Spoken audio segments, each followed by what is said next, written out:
মীন রাশির জাতক জাতিকাদের রাশির অধিপতি হলেন বৃহস্পতি, দেবগুরু। তাই বারবারই বলা হয় আপনারা দেবগুরু বৃহস্পতির জাতক বা জাতিকা। এখন দেবগুরু বৃহস্পতি তো থার্ড হাউসে আছে, ছিলেন এতদিন পর্যন্ত।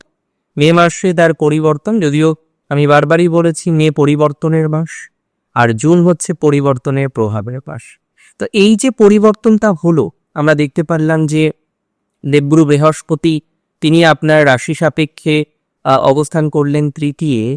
তার যে একটা ইম্প্যাক্ট, তার যে একটা গভীর ইম্প্যাক্ট চতুর্থে আসার পরে আপনারা পেতে চলেছেন, সেটি হলো আপনাদের স্বাস্থ্য উন্নতি। নিশ্চিতভাবেই স্বাস্থ্যক্ষেত্রে যথেষ্ট উন্নতির অবকাশ রয়েছে।